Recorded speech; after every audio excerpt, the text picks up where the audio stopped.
certainly when you tune into a show, I want to say like this one because I think we're unlike any other. Agreed. Because of who we are. But, similar sensibility, and somebody who my first guest in the third hour knows as well as anybody else, our buddy Dan Patrick. We try to have, and I'll talk because I've had conversations with Dan about this. We try to talk in a nuanced way that not everything has to be this far a point of view or this point of view. We'll talk about our opinions, and we can agree to disagree and have a nuanced conversation. Not many people in our industry do that. And just a fresh reminder of when stories happen, there are opinions, and you can raise your hand and say, this is my opinion, and stand by it, but not everything is totally right. Everything's totally wrong. That's the setup for this. Do you remember when Kyle Shanahan was hired by the San Francisco 49ers? Do you remember that? I do. What are the 49ers doing? They're just churning over coaches. They're just going one after another. Harbaugh turns into Tom Sula, turns into Chip Kelly. What are they doing there? They don't know what the hell they're doing there.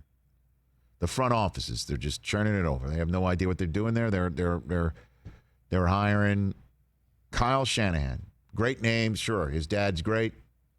Dad's a possible Hall of Fame head coach. Boy, you want to hire somebody who just blew it in the Super Bowl? Just blew it. A lot of 28 to 3s. Oh, my gosh, just blew it. Blew it. What the hell does he know? What does he know? John Lynch, Pro Football Hall of Famer. Great. I believe he is, and he will be. An excellent announcer for Fox. What the hell does he know about the front office? What does he know? Well, Kyle Shanahan just became the first, as I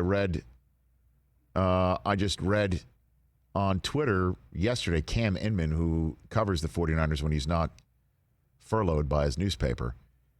Kyle Shanahan is the first San Francisco 49er head coach to receive a contract extension. Would you care to guess the last head coach of the 49ers who's got a contract extension from the organization? Steve Mariucci. Steve. I knew. Mooch. That's how long it has been. Wow. Yeah, as you know, Jim Harbaugh took the team to the Super Bowl. They didn't get one. No, Tom Sula, one and done. I mean, Chip Kelly, one and done.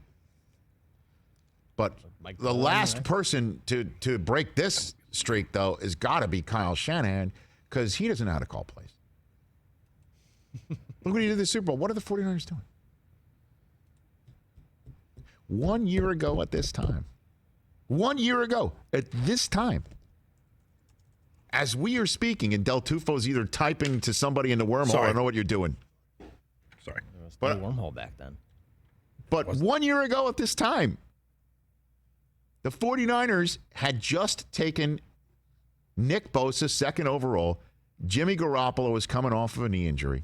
Oof. Richard Sherman had been 1 year removed from getting played because he did his own deal, right? Now look at him. So, people have opinions, and I know it's sometimes that they're very recency biased, like it was for Kyle Shanahan. Now, who would want Kyle Shanahan if he was a free agent right now? Who would take him? Damn near 31 other teams. I know you're. Can we run down the list? Oh, please. Damn near 31 other teams. Now, I'm not saying they would.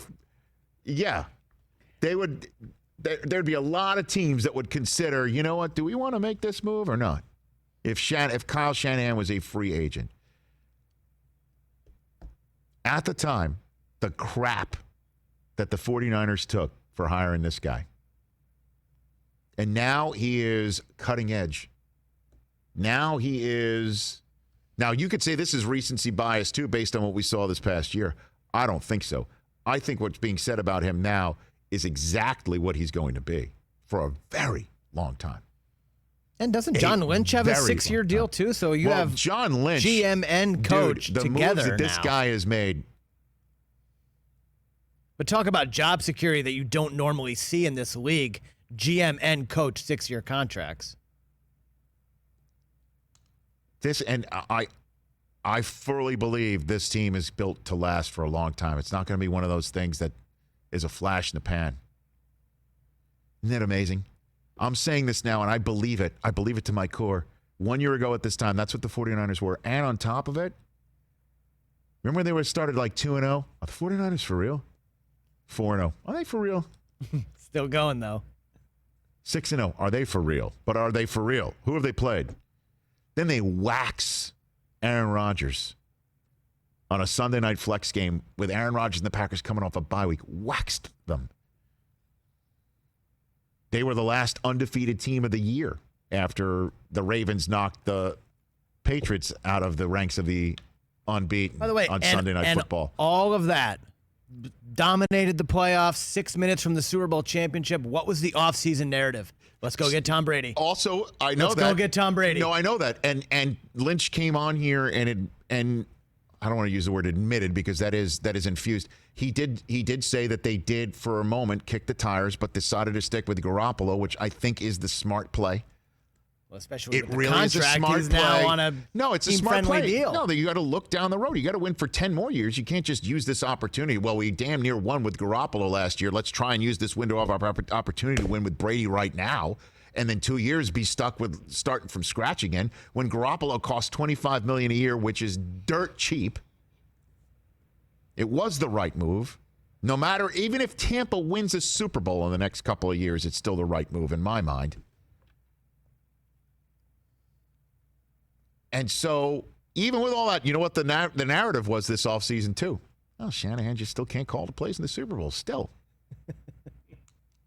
Even though Chris Jones made a great play to knock a ball down on what was a wide open Kittle. Wide open. Who was covering Kittle? It was somebody who had no business covering Kittle. I forget off the top of my head. Yes, you're right about that. It was somebody who was beaten Defensive lineman, I think. 15 ways to Sunday. And then Garoppolo had an open Emmanuel Sanders. And none of this, in my mind, had to do with Shanahan botching the play calling in the last 6 minutes. There's a lot of pointing the fingers, but good for Jed York to see through all that garbage. He's going to be there a long time, and so is McVay, right? And so is our friend who sits there and drafts like he's James Bond in a Bulgari commercial, and Cliff Kingsbury, and then the dean who acts like he's 5 years old, and Pete Carroll. I love that division, man. Love the NFC West. Love it. Hey, you watched all the way to the end. Thanks for that. Watch more right here.